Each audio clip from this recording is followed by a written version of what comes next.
Welcome, everyone, to Ladder Daily Digest. We honor creators, and we are going to talk with Briell Decker today.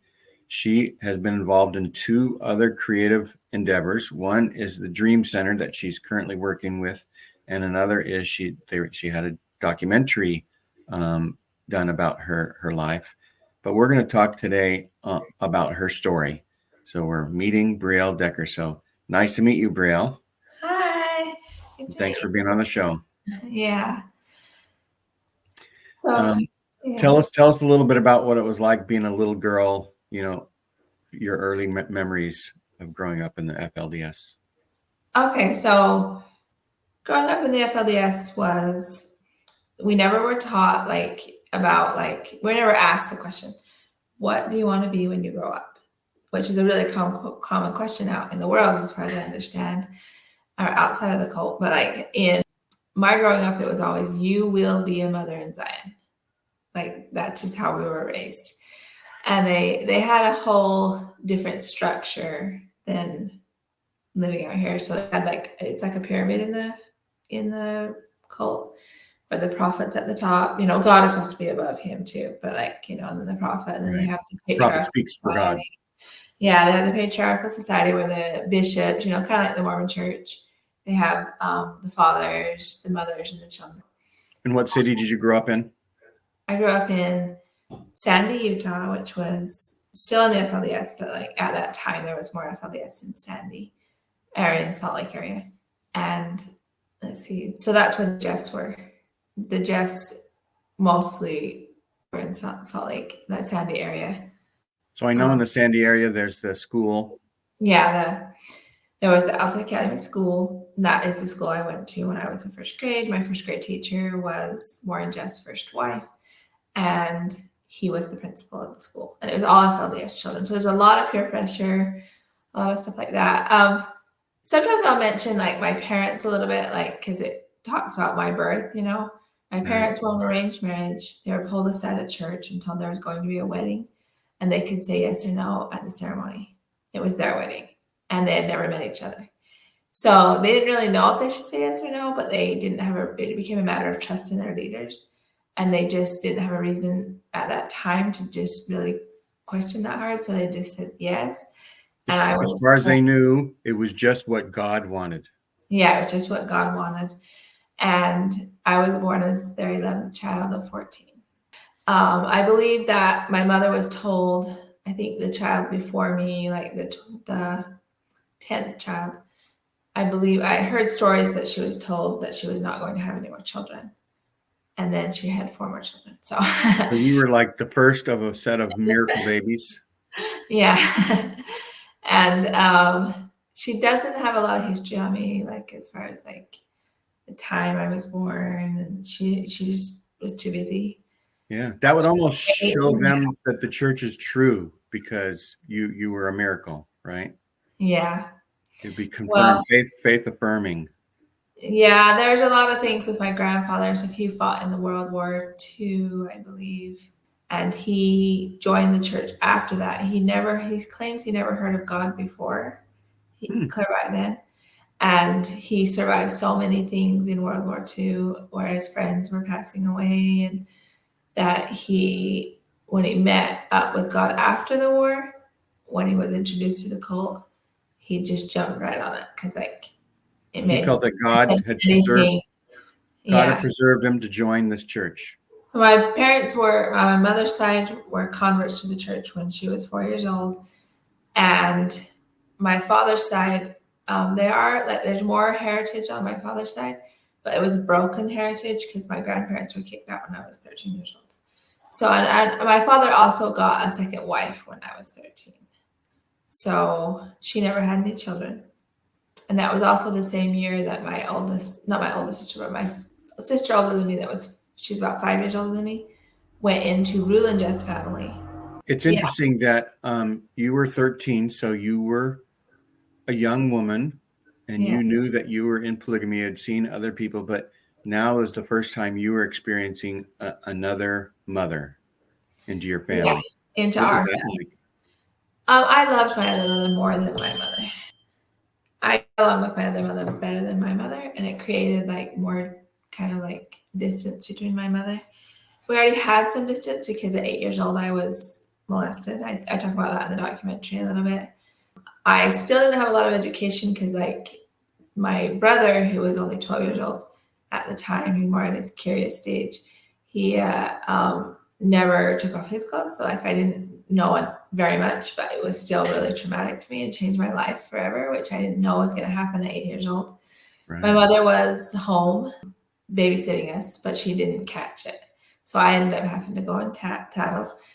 So it did stop after, like, I tattled and after a few other things, but like, and he never came back. But it did put like a lot of pressure on me. Part of my story is that he blamed me. Like my mother blamed me because if she took the blame, she would lose all of her kids in the church. So the kids are like at 8 years old, they're judged as an adult. Right. The age of accountability. Yeah, age of accountability. So I believe it was right around the time I got baptized or my birthday or something that I was brought into that situation. And I know that it was probably a little bit premeditated because they were already caught. My brother had already got caught with a different sibling that was younger than him too, but like older than me. So they probably already got the talking to. The neighbors, I was told the neighbors caught them outside and reported to my parents. And I remember seeing my parents walk home from the neighbors, which were not in the church. So to me, it was a big deal because I thought, why are they going over and talking to the neighbors? Because we never were allowed to go over there. Right. And then when they came back, I guess I heard after I was brought into the situation that they had already been caught. So they kind of brought me in to take the blame, I believe, because they'd already gotten their awakening. And what's the age difference between you and your oldest sibling? How old was your oldest sibling when you were born? My oldest sibling was quite a bit older than me. She was working when I was growing up. I loved my oldest sister. I have a brother older than her too. So I think like my oldest brother he had an arranged marriage, and when I was like 6 years old. And my sister, I think, got married that same year. But I would assume that a lot of older siblings would be like in place of the parents. They would help raise. Yeah, but in this situation, my mother was the one home at the time. So that's why it was even harsher on me, because she couldn't take the blame or she would lose us. Or if it was an older sibling, they probably would have made that be more of what happened. But in my case, they just blamed it on me, even though I was 8 years old. And I was younger than my brother and younger than I had bullies my whole life. It created a dynamic where I didn't dare not try to be obedient. I didn't dare not try to apply the rules of the church. You had to redouble your efforts. Yeah, the church. Yeah. You had to redouble your efforts to be faithful and do all the things. Yeah, and then they used that against me. They said she's trying so hard, so she wants to marry Warren Jess. Yeah, that's how my childhood was. Very traumatic from that point on, and that's what created the distance between me and my mother. I think she felt some guilt, and she didn't know how to solve that. So she carried it with her. Like we couldn't bond very easily over that. It was really sad. My father, he was at work. The church kind of did blame him in the end because he's the patriarchal person who's supposed to have his family in order. But he never carried that blame. He always loved me. I had a lot of stories of like praying, and I had my prayers being answered even as a child. I still believe in God. I just don't believe in the God I was raised with. Right. But that's different than most people. But I did have a lot of prayers answered growing up. I had stories of like when I slept in a big bed with my older sister, and she got strep throat the next day and told me, "You're going to get strep throat because you're too close to me." And I prayed about it, and I asked God I told him I would clean the whole laundry room if I didn't get strep throat. Well, everybody in my whole family got strep throat but me. So I went down to clean the laundry room, and my father came down there and helped me. Stuff like that was really big in my mind because my father, he didn't take the side that it was my fault. Where I know they talked to each sibling after I was brought into the scenario, I believe they blamed it on me, the older ones, the 12-year-old, the 10-year-old. I believe they told them it was my fault because to save their own skin. My mother believed that version of the story. It was kind of obvious because when I walked in the room after I tattled, she waited till Father got home to have the conversations with each of us.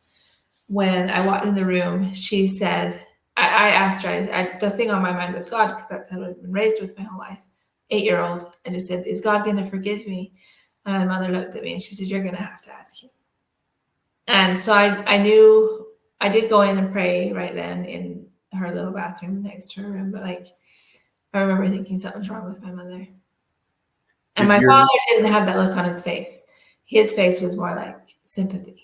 Did you almost look at your dad's second wife as like saving you from a worse relationship with your mother? Yeah, because I'd gone from 8 to 13 without anybody besides my father. My second mother was really nice to me. I'd sneak in her room and talk for hours. My mother, it created more distance because she didn't want me to be that close to, Well, so for you here, where you had all these relatives, all these brothers and sisters, and a mother staying at home, but you felt like you were all alone except for your dad supported you for 5 years, from 8 to 13. Yeah. Then when a new mother came in, that helped out. Yeah, my older siblings didn't know what was going on. Right. I did, except for the 2 that were bullies to me. Mm-hmm. So the older ones, and then I had a little sister who was also brought into that same thing the same day, and that I was, and she was scared her whole life, so she always would side with the bullies because she was only 6 at the time it happened, but she didn't dare step out of that. Right, she joined the majority. Yeah, she joined the majority. So that's probably like we talked about, a self-preservation. It was.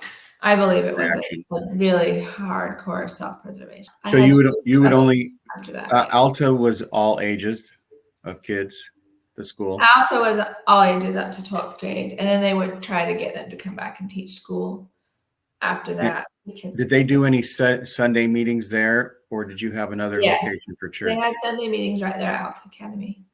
They also had Sunday school at my grandfather's house, my mother's. So we'd go to like a training in the morning. Most days, I think all days, we're supposed to have like a training at 6 a.m. with our father. And then we go to Sunday school about like, we'd say like 10 a.m. And then that'd be an hour long. And then we go to church at 2 p.m. Mm-hmm. And that would be 2 hours. And then, so that was my life, was sitting in indoctrination almost all day, almost every day. Right. At least 3 to 4 hours a day. Is the Alta complex still there? No, they tore it down and rebuilt because they couldn't keep a business in there after they left. Like it was haunted to them, so they just tore it down and rebuilt. Yeah. And so once your new mother came in and life was a little bit better, you were in high school almost by that time? I was 13. The older grades. Yeah, I was more like 7th and 8th grade. I think I was in 7th. And do they have patriarchal blessings? Yeah, they have those. How old were you when you had one? Do you remember? I don't remember. I remember like there was a rebaptism one clear after I got married.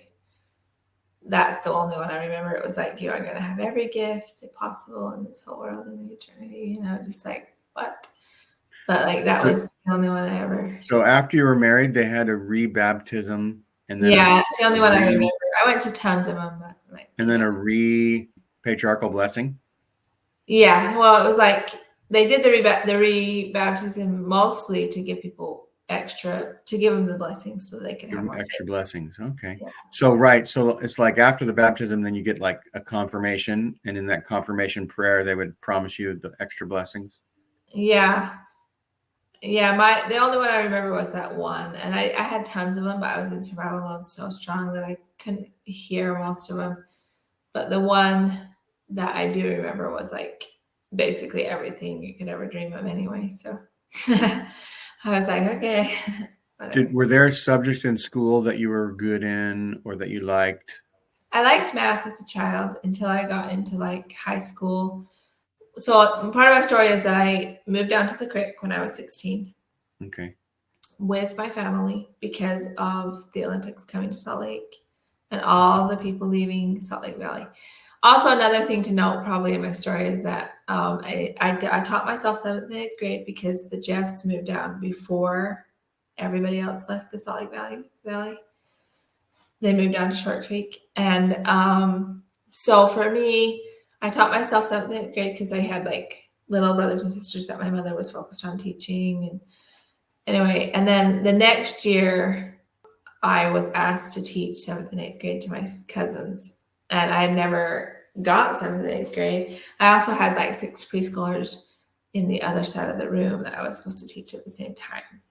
Well, teach and learn at the same time almost. I had a lot of responsibility on my shoulders at a young age. So I was like 14 or 15 years old. And I also, like the year before that, when I was doing 8th grade, I was teaching preschool also to my niece, who I later found out was dyslexic, that I had never even heard of dyslexia.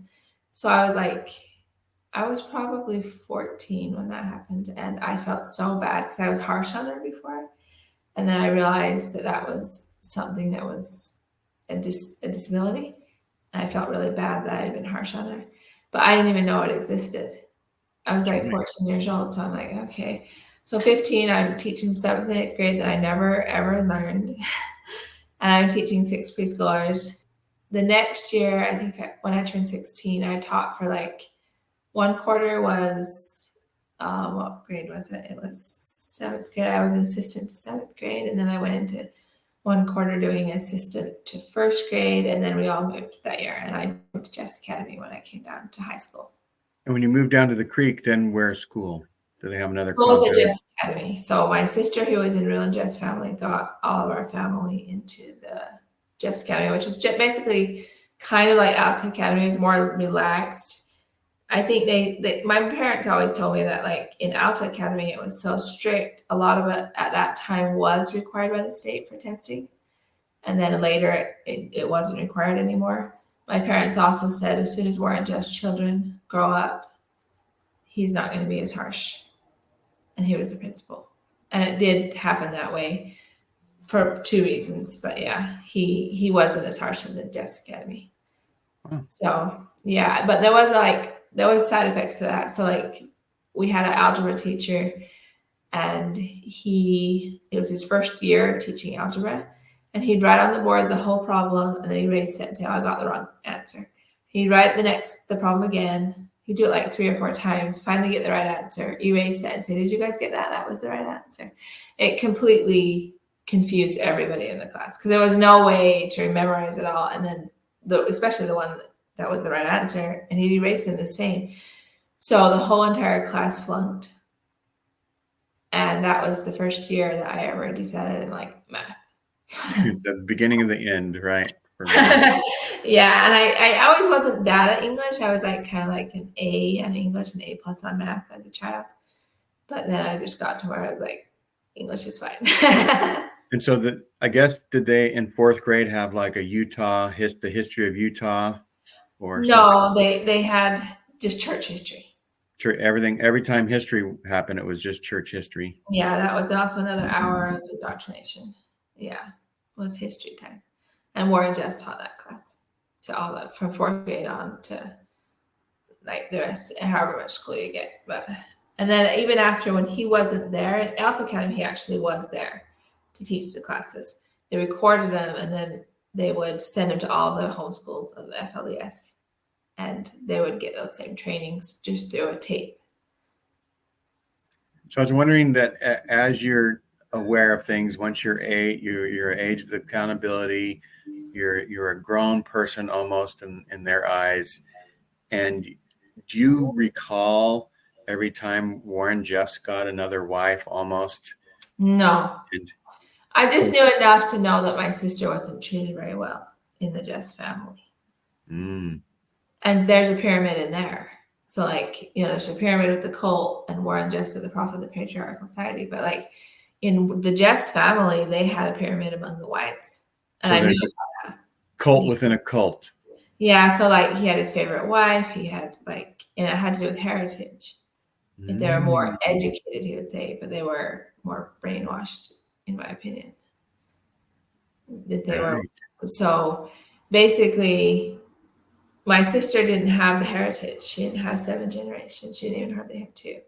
So I believe when I went through my harassment, they started to treat her better because they didn't want her to know that I was telling the truth. And then she would go to my biological family and tell them, like, none of that's true, but she wasn't even there. Like, they were just treating her better than they ever had treated her. So she was just like, oh, that couldn't be true, what she's saying. But she wasn't even at the same houses most of the time. And you had been teased about behaving in a way so that you would draw attention to the prophet, so the prophet would select you as a wife. Well, I was teased a lot, and I do believe it did factor into it. But as like a 17-year-old, 18-year-old, I didn't realize how much it was factoring into it. I don't know if it was my actions only that caused that teasing or if it was Warren Jeff's actions. I kind of believe that my parents, as well as my siblings that were bullying me, picked up on Warren Jeff's when I was younger. So what types of things would Warren Jeff do that would sort of separate you from other people? What would he call on you? As a child, he did reverse psychology most of the time to me. He'd go through my whole class, name all their names, and get to me and say, "What's your name?" And he did that in the every meeting when we walked through and shook hands after the meetings. That's what we did. He'd name all my family members and stop at me and say, "What's your name?" Every single time. And there was other things like he would, when I was 15, I think I was 14, I went down and visited my sister in Briell Decker's house for a week. My mother scheduled that. She just came to me. We had come down to visit our cousins in the creek, and she was living mostly in the creek with Rulon at the time. 14 is when the Jeffs had already moved. So she said at the end of our vacation, she said, "Would you like to stay here for a week with your sister?" And I was just like, yeah, okay, sounds fun. And she's like, "Okay, you're going to stay here for a week with your sister." I already got it worked out. So she had already gone and got it all planned. So I went over there and stayed with my sister for a week in the Rulon Jeff's house. And that is what I hear from the other wives that married Warren after Rulon. Not all of them did, but like the ones that did, said they all knew at that point I was going to join the family when I could. And then at that time it was, in Rulon Jeff's day, it was more the fathers had a little more say than in Warren Jeff's day. In Warren Jeff's, when he became the prophet, he called the fathers and said, "Your daughter's ready to get married. And God says she is. And if you don't agree, then, it could lose your whole family." Right. Where in Rulon Jeff's day, in Rulon Jeff's day, then he would wait till the fathers called and said their daughters were ready. So I was 14 when I went and joined. I didn't really get married at that time, but that's when the family realized that it was Warren Jeff's actions. I believe that time for sure. So at some point, did you feel that his sort of teasing about your name was sort of like him flirting? I felt like I was being groomed, and I was scared because I didn't really want to go in his family, but I didn't know how to express that. I actually went to one of my friends one time and told her, like, "I'm scared." And she was like, "Why? It's such a privilege." Because she had the heritage. I didn't realize that until after I had mentioned it to her. She had many sisters go into his family. It was one of Briell Decker's daughters. And so she was like, "Oh, it's such a privilege to be in his family." And I was just like, maybe for you. But for me, it's not. So I'm scared. And it didn't really solve my fear at all. But I didn't express it to anyone else that I remember. It's kind of interesting. I mean, there's this dichotomy between you having your internal feelings and yet having to still toe the line and be obedient and do all the things. And that's gotta just mess with you right there, just by having two different messages. And also my brain wasn't fully developed. So it doesn't always develop in most people, a lot of people anyway, you wait until you're 26. And that's actually when I escaped, was when I was 26. So you got married at 18 and escaped at 26. But so what was it like, sort of like leading up? Were there any, becoming 18, does that mean you're going to be married soon? And just, well, my father would wait usually until we were 18. So he at least, he had that rule that Warren Jeffs felt was okay. Well, Warren Jeffs became the leader in September before my birthday. My birthday was November, and then I married him in January. So like I honestly believe that if Warren Jeffs would have been the prophet, I earlier, would have been married sooner. right? But Because my father wouldn't have been Rulon, able to stop that. like you say, Rulon would listen to the fathers Yeah. and be more democratic or whatever. Yeah, understanding, more patient. And he Yeah. wasn't really like, I don't know, he had a lot of wives, but most people think that was because of Warren anyway, because he married That's him right. after. So And we'll have a link to the series in our description, and where people can see more about your story. But so when you got into the family at 18, when you were married, if you want to talk about anything about, you know, how you felt like between the day before and then the day you're now into the family, and then like how that changed your life, yeah, so one thing that was really different to me was like how Warren just actually was.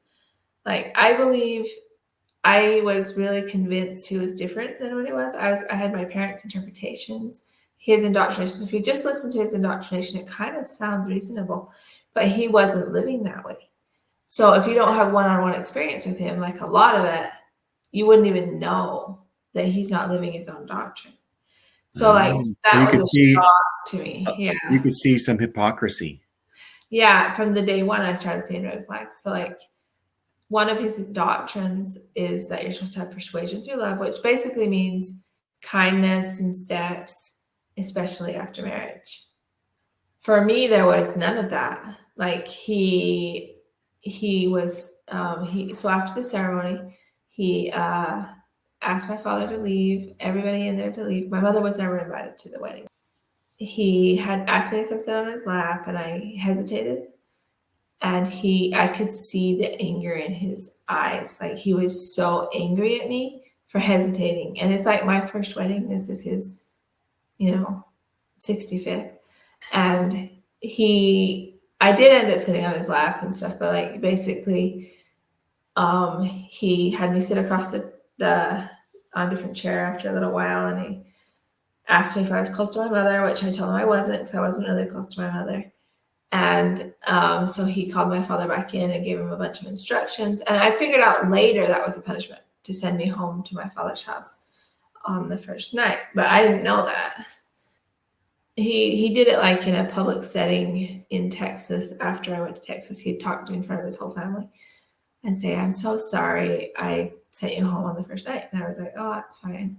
And I didn't even really care, because that was my comfort zone. Why would I care about going back to my father's house? That's my comfort zone. And he would repeat it and repeat it and repeat it. And finally I was like, okay, whatever. So that's when I realized it was a punishment. He was like shaming me in front of his family. Right. And you felt that when he got angry, that Yeah, was I saw the red being flag. hypocrisy, being a hypocrite. Yeah. Yeah, because there's no persuasion to love, especially after marriage. It was like, you're going to hesitate, I'm going to punish you. Right. So I did see the anger. I did start seeing red flags the first day. People, I think would probably wonder why I didn't just run at that point after I did go home with my father's house. Well, the next day was that meeting. And if you watch the Netflix series, when it talks about a meeting, he walked down the aisles and he gave out corrections to prominent people in the community. That was one of the instructions he gave my father, was that we go to that meeting in the morning. And normally that was just a work project meeting. So that was for the men, and our family did not send the women. Some families did, but our family did not. So I wouldn't have been there if Warren just hadn't requested that I went. So that was really frustrating to me, because he requested I go there, and I see him do that. Like, this is the day after I married him. This is not persuasion to love, especially after marriage. There is no hope. He's walking down the aisles giving corrections to prominent figures that we've trusted. Now, if I would have heard about that later, I probably wouldn't have seen it as such a big red flag. But right after that, my father drove me directly to a secret meeting. And in this secret meeting is what actually made me go to Texas. I probably would have considered running more. I'm not sure I would have just ran, but I was seeing red flags. I don't know what I would have done. But when I went to that secret meeting, he talked about when he took his children. This is in the TEDx talk. when he took his children away from the property that they had grown up in the creek. So they had been there probably at least 4 years or 5 years. When he ran from the law, he talked about when he took his children, he took them because he didn't want to be questioned by the law where he was. And then he said that God revealed that not one of the mothers that had given birth could go with their children at that time. Wow. So that was a wake-up call to me, and I wanted to go check on the children. You mentioned that you felt like you might have run or whatever. Had you had any feelings of running away from the community prior to that? Yeah, I actually had a friend who was in school with me in the Outside Academy who ran away at 14. And in an interview like this, she told them she was worried about marrying Warren Jess. And I was like, I feel the same way. And then my sisters, my bullies in my family heard the interview and they laughed at her. And I was sitting there. They're like, she would have never really married him. She should have just waited it out and seen. So in my little mind, I thought like maybe I should just see if I'm right. But that was probably the biggest time that I felt like that was a good example to me and I should probably run. But yeah. And so it took 8 more years before you actually ran away. Well, I was 4. Oh yeah, 8. Well, I tried several times to run away after. Okay, right. The kids went through. But in Texas, the compounds didn't have exit routes like they do. And also I had to have the perfect scenario after I went into his family. That's right. Of like, if anything went wrong, it could be life and death, like it was really bad, especially toward the end of the 8 years. I had to have the perfect scenario. So there was a time in the documentary it talks about when I did get pretty far, successfully trying to escape, and then end up going back. And the reason I ended up going back was because they wanted to put me in a shelter right there in South Dakota. And it was so close to the compound and they had no comprehension of what I had, the symbols and the stuff. And I was just so scared. I did go back, but I didn't go back to South Dakota. It doesn't say that in the documentary. I went back to my father's house in the creek. Mm-hmm. So there's a big difference if they were to clarify some of that, but they did a pretty good job. It's just right. It's hard to get the whole story straight sometimes. Yeah. So I went to Short Creek after that, and part of that was to interrogate my parents and figure out more stuff. But for me, I didn't do that. And you mentioned this one girl running away. Were there every few months somebody else running? No, she's the only one I remember. Just okay. She just never wanted to find out if she was going to be Warren Jess. But for me, yeah, I did wait it out, because of what my bully siblings said, and it wasn't worth it. So in there, if you understand a little bit about dating, so the Mormon church kind of has blood atonement in their doctrine a little bit, I think.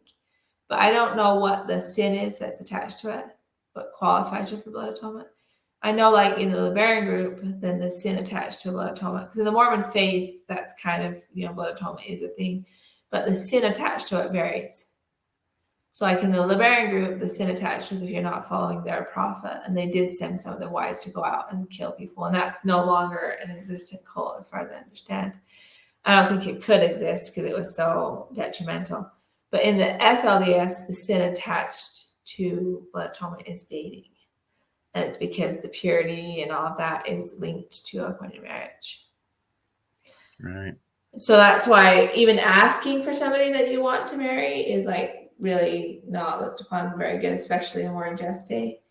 People that were accepted in Ruland's day for doing that were shunned in Warren's day later. Yeah. So they would talk about blood atonement, but nobody was ever blood atoned in the FLDS, was they? I think they were. I really do. I believe that it's always staged as an accident.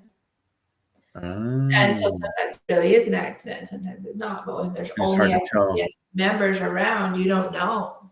Right.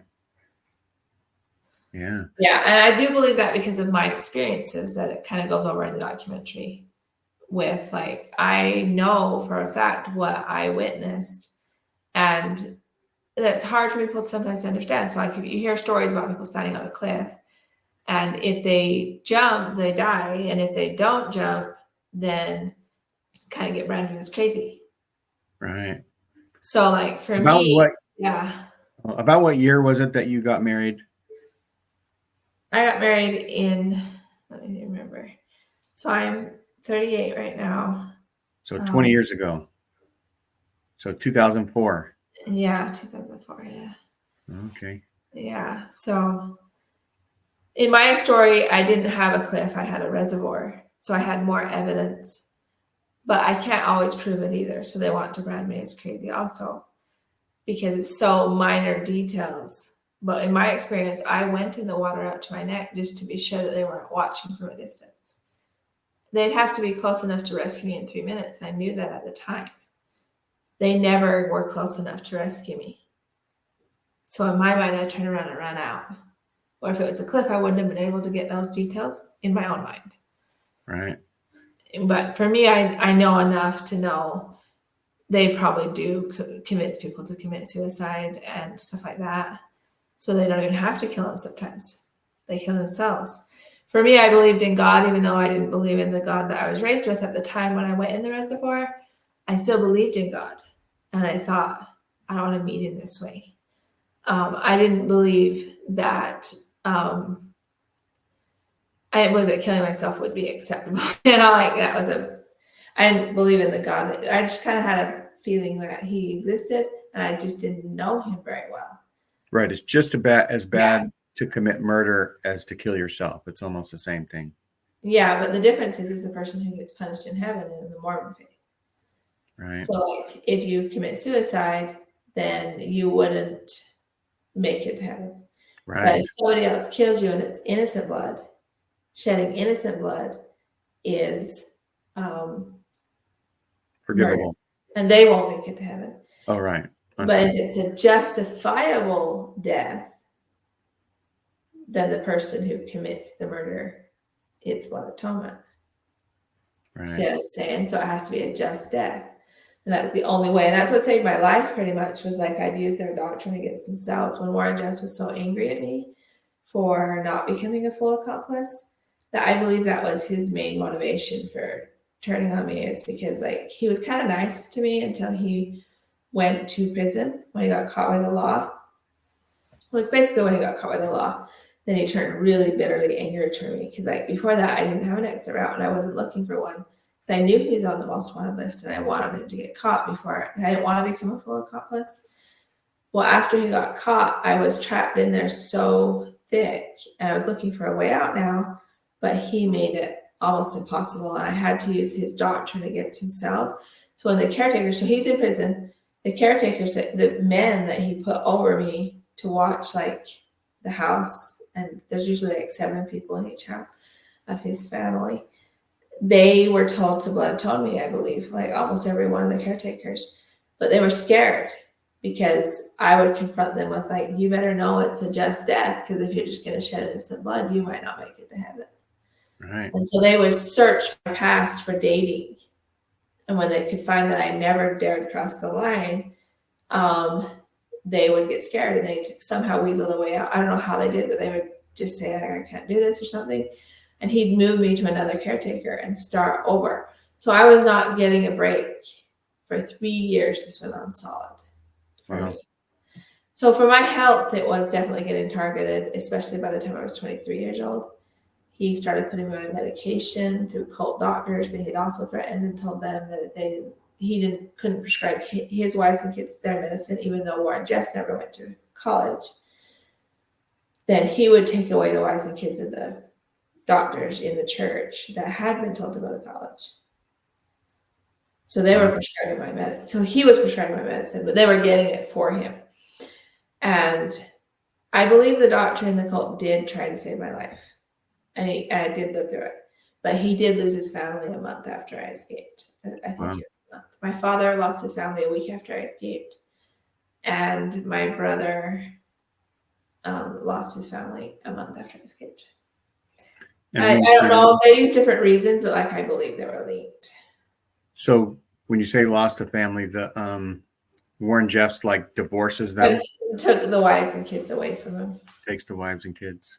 marries Right. him somebody else if he can. But like at that time, by the time I escaped, he had already told the families to not be together. So I don't believe they got remarried. None of those people, none of those wives or kids got remarried. And so you escaped while he was in prison. And was he going through the court trial at the time? No, he had already been convicted by the time I actually escaped. Like it He'd was already been convicted. when I was 23, I was on meds, and then I didn't escape till 26. Yeah. So did you hear the rumor then that he repented for lying? He said he No, was I didn't hear that till after I left because I hid that from their members. right. When I left, I heard a lot of stuff. There was so much more noise. And were there about 10,000 members of FLDS before he got? Well, there was before I became the leader. There was 10,000 members of the church. And are you aware of about how many there are now? No, I don't really know, but I do believe there's an estimate of like 5,000 in Cedar City. So about half. But there's more other places are scattered. And they also had a lot of kids during the years before so it shut down. Once you escape, what was your life like for the next few years? So escaping was hard too. Like I had to use a lot of discernment through that.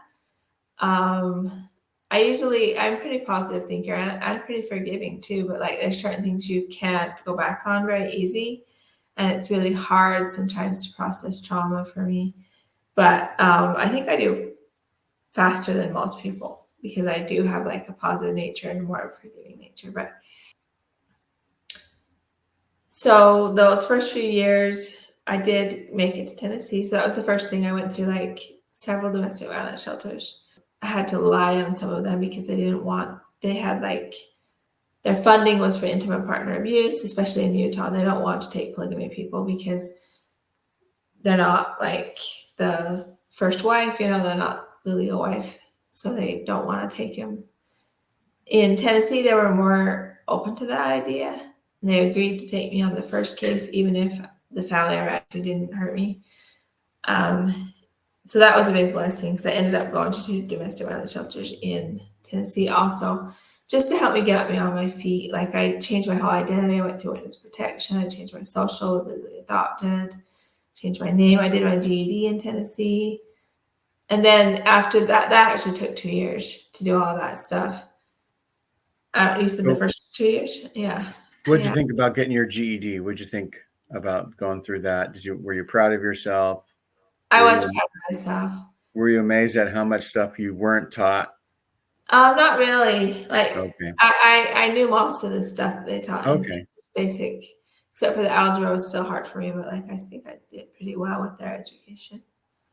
Yeah, algebra is like they're making things up now. They're using letters instead of numbers. Yeah, but the way they described it was more helpful. So I did pass the GED test in Tennessee. I did have a lot of friends in there. I remember getting sick. I had PTSD so bad that I had, I also came cold turkey off my medicine when I left the church. And I was on a lot of medicine before that. It goes over that in the documentary. Were you getting mental health care then in the shelter? They didn't. In the first shelter, they said, you want to go to the hospital or do you want to keep your bed? And I was like, I would just keep my bed. Because I didn't want to be homeless, So after like 3 months of being there, because like most domestic violence shelters have deadlines, they only have 1 month to be out, to find your own setup and everything. But in the bigger ones, they have maybe possibly 3 months. So I did get 3 months in both shelters I went to, I believe, because my case was so severe. So yeah, you have to look for a job now. And the second shelter was open to me going to the hospital and coming back.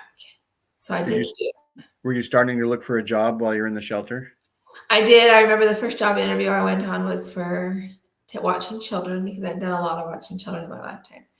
And they required a GED, which I hadn't passed my test at that time. But I remember I didn't realize that before I went to the interview. And when I went, I just cried the whole time. And she was like, well, once you get your GED, then call us back. I was like, oh, you're not going to call me back. I was so. Why did you cry? it was so scary, and I was just like, I don't know. I just broke down crying. It was just hard for me. I never Just the even knew whole what a thing about doing resume your was. first interview. Yeah, I didn't even know what a resume was. And Right. they did help me in the shelter figure out what Like you that. say, your whole life, you're only supposed to be a mother, not a worker Yeah, outside. yeah. And You were also, I only was supposed applying for SSI at that time, which I did get after I left the shelters. And they helped me apply, but then it went through later. what was your first job then that you got that was They more did help me stable? get a live-in nanny position. Live-in And nanny. I did that for about a month or two before my SSI kicked in. And then I just talked to her and we moved Did on. you ever get a job at a store or some other company? No, I still haven't. So like for me, I tell people because even that nanny position was like $50 a week. It wasn't hourly or anything like that. It was really low price, but which was fine with me at the time because it was out of reform in my head too. But I tell people when I did get the Dream Center on board because I was on SSI and all that, then I had a house before I ever had an hourly job in my life. Because I worked salary at the Dream Center for 3 years before we got the house. And then, so it's a very unique situation. Most people do not have a house before they ever have an hourly job. Yeah. About what year did you leave Tennessee? So I left Tennessee 2 years after my escape. I did that because I couldn't pay my rent when they So around changed my. 2014 or something like that. Yeah, it was, I think I was 28 by then. So 10 years ago. 10 years ago. Yeah, 2014. Yeah. And did you go back to Short Creek or I went back to Salt Lake first Salt Lake? and found out about the building the Orange's house and the UEP. And I had So yeah, so now you're starting to deal with lawyers and other people and trying to figure out what your rights are under the Yeah, law. I had Roger Hool, who was like he did that with a lot of FLDS. He does that as a hobby. He's a family lawyer, but he does it as a hobby on the side for FLDS, and he narrows it down to mostly just FLDS. So he's done a lot of work for me, and a lot of it was pro bono in the beginning. Right. And then about what year did they approach you for doing the series? So the documentary was 2020. So they approached you in 2020. Yeah. And did things happen pretty fast once they approached you, or was there a waiting Oh, period? there was a whole thing. So like one lady, Kelly Salloway, talked to me first in 2020, and there wasn't a lot of communication. It was just over the phone at first. And we signed a contract by the end of the month, I believe. And she wasn't like a big producer. Okay. But she was going to do her best, And then I had like 7 people ask me in the same month after I signed with her the next month. So I signed with her 7? and then, You mean different production companies? yeah, 7 different production companies. So now you have to think, do I owe allegiance, or am I duty bound by the contract signing, or can I escape one and pick the best one? No, I just stayed with her. But she put my story, she submitted my story into Every Woman's Studio, which is a big production company in New York, and they selected my story out of a bunch of stories. Oh. So that's why it went to HBO Max and Discovery Plus, is because They have the distribution. Yeah. Right. So that was huge. Yeah. They told me that was their goal, was to have it on HBO Max, which we didn't know they were going to partner in the end. Yeah, we'll do a show and we'll talk more about all those things. Yeah. And then we'll do another show and talk about your Dream Center activities. But thanks for coming on the show. One thing I was going to ask, I really think your name is pretty, Briell. Is there a story behind your name at all? Yeah. Yeah. So Briell, it took me about 6 months to come up with my name. And Decker is my adoptive family's last name. My adoptive dad passed away like a year ago, but like he was from Illinois originally, And so, yeah, that's his last name. And then Briell, if you look up the meaning of Briell, it means like God is my strength. I also didn't put the E on it, which is the normal route to spell Brielle in like out here. I knew that at the time, but like I chose to not put the E on it because of like my heritage.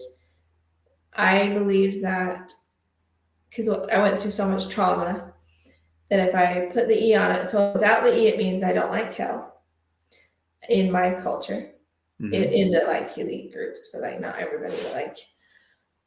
And if I put the E on it, it would be except for sometimes. So that wasn't an option for me. I just thought, well, I want to like my name regardless about wherever I am. So I just decided not to put the E on it for my culture, for my experiences. There you go. It's a little bit distinctive, sets you apart from others. So thanks for being on our show. Everyone who enjoys Brielle's story, please like and subscribe and share. And have a great rest of the summer. Bye-bye. Yay.